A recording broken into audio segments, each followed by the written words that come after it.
Hello! Hello. I'm not sure how much this will record, but this is a story that I wrote. I started it actually a bit before I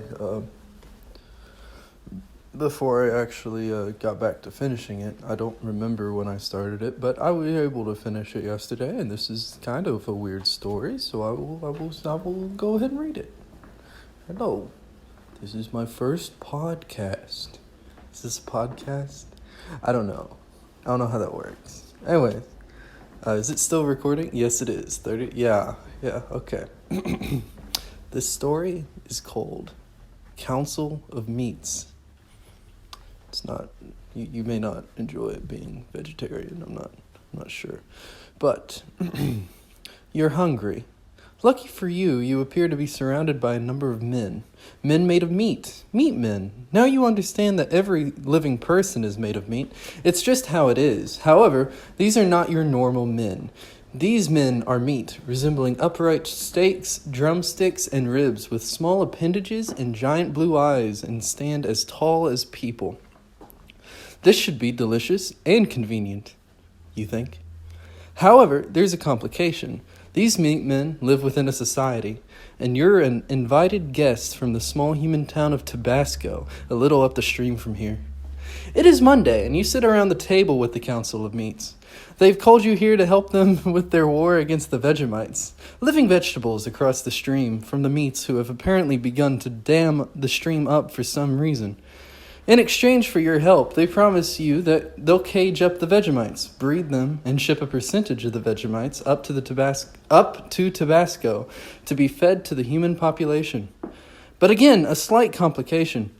Vegetables without meat is not a balanced meal, and you are not a vegan. You might be, but this guy isn't. Anyways, that's the aside. However, being surrounded by meat people, wielding all sorts of meat weapons, you keep that to yourself. You simply shake a meat counselor's hand and promise to get back to them. They then take you to your lodgings, a small cottage on the outskirts of this village, near the stream. On your way to your cottage, you make a mental note of the numerous points of interest, the meat barracks, the meat academy, the meat farm, and Alexander's housing services. You think in your head for a moment about what a meat farm would be, but then you quickly shove the thought out of your head. Such thoughts in this world could prove dangerous. You then sketch out a layout of the meat town. As mentioned previously, you're no vegan. Another aside, you are like a vegetarian, but like this person, the main character, is not. Anyways, you are a meat eater. As the sun sets... Hold on. I don't know if it's still... Yep. All right. As mentioned previously, you're no vegan. You are a meat eater. As the sun sets, you adorn your cloak and dagger and sneak past the meat guards. You then begin making your way towards the stream. An hour passes and the sky is now dark. As the stream comes into view, lights shine upon you. You lift your hands to shield your eyes, but soon you hear a squad of meat soldiers who have been on patrol in the area, questioning why a human would be making their way through. You lie and say that you're lost and looking for the nearest town. However, instead of simply pointing you back the way you came, they offer to escort you to a nearby camp full of soldiers like them for the night. You know that is unacceptable and feel forced to put an end to the soldiers. They put up a fight with the captain of the group, a pork chop somehow slashing you across the face, narrowly missing your eye. Lucky for you, none of the other 4 meats were nearly as competent, and you deal with them swiftly with the grace of a jaguar. After you tend to your wound, you proceed to cross the small stream and move towards the Vegemites.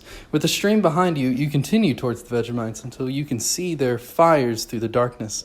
You then climb into the nearby tree and rest. The next day, you enter into the village and meet with the carrot cutter, Chief Red Spud, the most vicious potato of the land. At first, the conversation is tense, with the potato looking down at you with distrust in his many eyes. This distrust then turns to excitement when he sees you draw a map of the enemy territory. He thanks you. Ask what you wish for in return. Meat for Tabasco, you respond. And that's the story. It's a very short. I thought it was cute. I don't know. It's kind of really stupid.